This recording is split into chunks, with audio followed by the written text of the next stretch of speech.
Manipulators rarely announce themselves. They don't walk into your life with obvious red flags. They don't threaten or dominate openly. They don't look like villains. In fact, the most effective manipulators often appear charming, thoughtful, even supportive. That's what makes them dangerous. By the time you realize what's happening, they've already influenced how you think, feel, and decide. Manipulation isn't about force. It's about control without visibility. And learning to recognize it can save your mental health, your finances, your relationships, and years of your life. Manipulation is a strategy, not a personality. One of the biggest mistakes people make is assuming manipulation is a personality flaw. It's not. Manipulation is a deliberate behavioral strategy used to gain power over others while avoiding accountability. Some manipulators are highly intelligent. Others are emotionally intuitive. Many learned these behaviors early as survival tactics. What they all share is one goal: to influence your choices while making you believe they had nothing to do with it. They don't want collaboration, they want compliance, and they want it to feel voluntary. The first red flag: confusion after interaction. One of the earliest signs of manipulation isn't something you hear, it's something you feel. After interacting with a manipulator, people often experience mental fog, emotional exhaustion, unexplained guilt, anxiety about saying the wrong thing, a need to justify themselves. Healthy relationships create clarity. Manipulative relationships create internal chaos. If you frequently replay conversations in your head, trying to figure out what just happened, that's not coincidence. That confusion is a tool. It keeps you off balance and easier to influence. Emotional debt. Nothing is free. Manipulators often give, but not freely. They offer help, attention, favors, or emotional support. But later, those acts become currency. You owe me. After everything I've done for you, I wouldn't do this for just anyone. This creates emotional debt. The kindness wasn't generosity, it was investment. And like any investor, the manipulator expects a return, usually in the form of compliance, silence, or loyalty. True generosity has no strings. Manipulation always does. Gaslighting, redefining reality. Gaslighting is one of the most destructive manipulation tactics. It involves subtly altering the narrative so you begin to doubt your own perception. Common phrases include, "That never happened," "You're remembering it wrong," "You're being dramatic," "You're too sensitive." Over time, this erodes trust in your own memory and judgment. You stop asking, "Is this acceptable behavior?" You start asking, "Am I the problem?" Once that shift happens, the manipulator has power. Avoidance of direct accountability. Manipulators rarely take responsibility directly. Instead of saying, "I was wrong," they say, "That's not what I meant. You misunderstood me. I'm sorry you feel that way." Notice the pattern. They acknowledge emotion, not behavior. Accountability threatens control. Admitting fault creates equality, and manipulators avoid equality at all costs. Guilt as a control mechanism. Manipulators weaponize guilt because it's subtle and effective. They frame boundaries as selfishness. They frame independence as betrayal. They frame self-care as abandonment. You're made to feel responsible for their emotions, their stress, their reactions. Over time, you stop asking what you want and start asking what will keep the peace. That's not compromise. That's submission. Rushing intimacy and trust. Many manipulators push relationships forward too fast.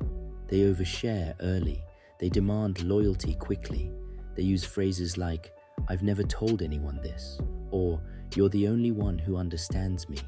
This creates artificial closeness. Speed is intentional. The faster you bond emotionally, the less likely you are to evaluate behavior rationally. Boundaries weaken under emotional pressure. Healthy trust builds gradually. Manipulative trust is rushed. The reward-punishment cycle.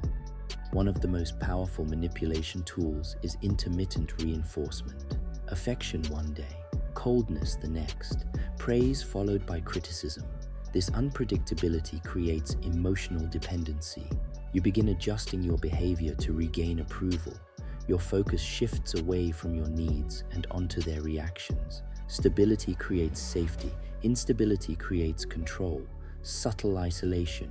Manipulators rarely isolate you openly. Instead, they undermine your support system slowly. They don't really care about you. They're bad influences. They're jealous of what we have. Eventually, you stop reaching out to others, not because you're forbidden, but because it feels uncomfortable. Isolation removes outside perspective. Without it, manipulation deepens. Playing the victim, even when manipulators cause harm, they often position themselves as the victim.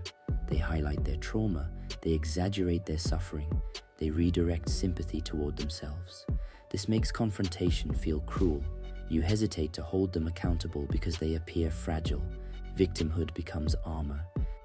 They exploit your strengths. Manipulators don't prey on weakness. They target strengths, empathy, loyalty, responsibility, patience. Your willingness to understand becomes something they exploit. Your integrity becomes something they rely on without offering the same in return. This is why manipulators often stay hidden for years. Good people assume good intentions. Why leaving feels so hard. Leaving a manipulative relationship often feels harder than staying, not because of love, but because of conditioning. You've been trained to doubt yourself, fear conflict, prioritize their needs, feel guilty for choosing yourself.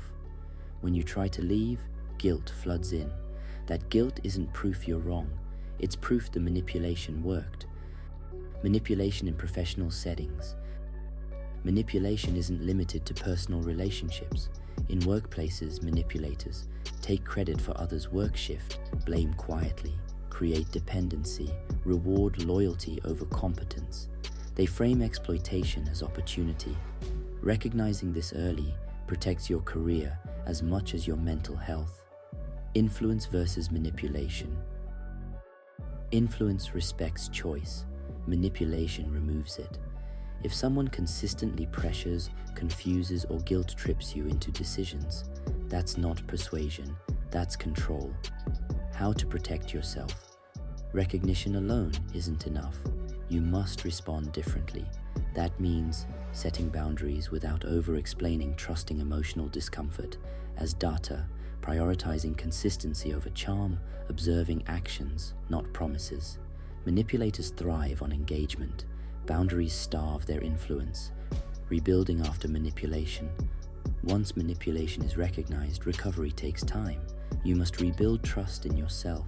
This includes validating your experiences, reconnecting with outside perspectives, practicing decision-making without guilt, allowing yourself to feel anger without shame. Healing isn't dramatic, it's quiet clarity returning. Manipulation doesn't always look abusive. Sometimes it looks like care with conditions, support with expectations, love with control. The moment you feel smaller, confused, or obligated, pause. That feeling is information. Recognizing manipulation isn't about becoming cold or suspicious. It's about becoming clear. Clear enough to trust yourself. Clear enough to protect your autonomy. Clear enough to walk away when respect disappears. Because the most dangerous manipulators aren't loud or obvious. They're the ones who slowly convince you that your needs matter less than their comfort, until you forget who you were before they entered your life.